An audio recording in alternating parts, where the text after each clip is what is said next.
Love requires truth.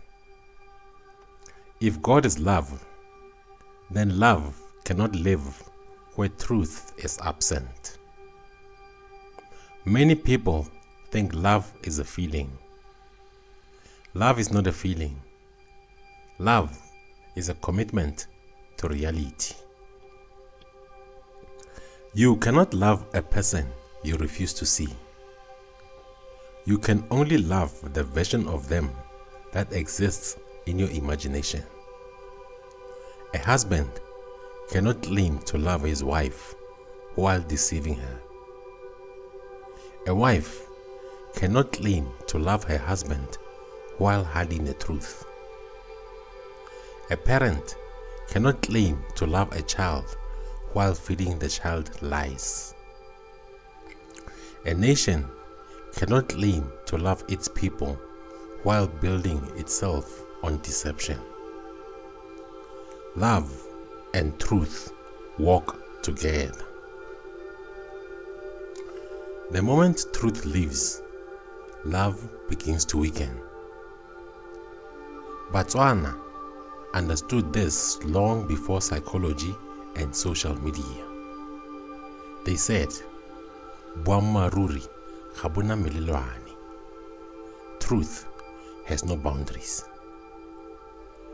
Truth does not change because it is uncomfortable. Truth does not disappear because many people disagree with it. Truth simply remains.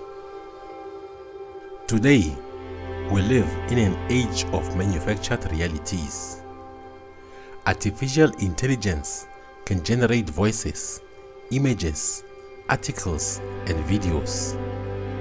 Social media can create entire identities.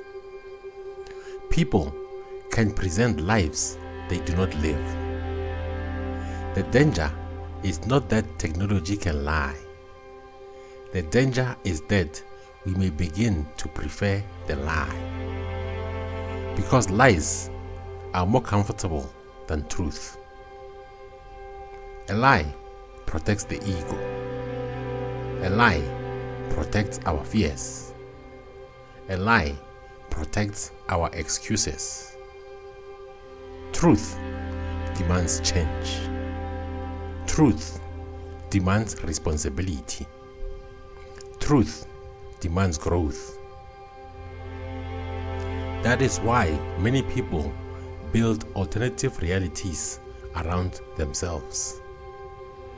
At first, they know they are lying.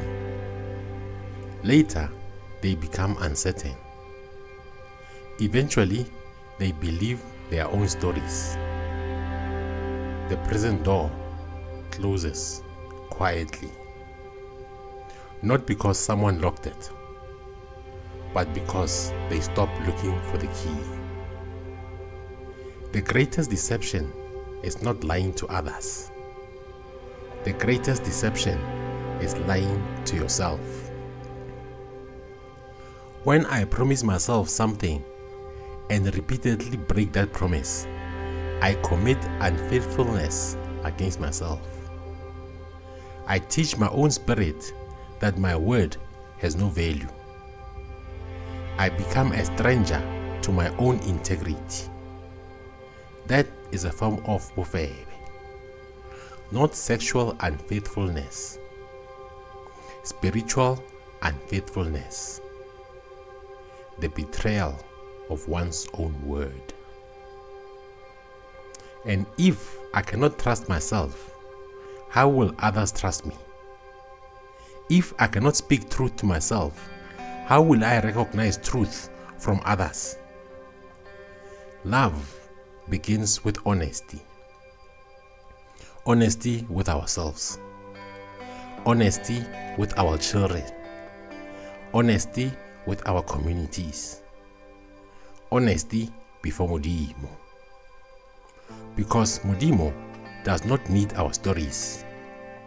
Modimo already knows the truth.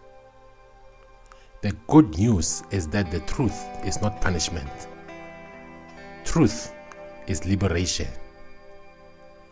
The The moment we stop defending a lie, we become free. The moment we stop performing, we become free. The moment we stop pretending, we become free. Love is not the opposite of hate. Love is the courage to stand in truth. And where truth is welcomed, Modimo is present. We give thanks to the Most High. Danke san.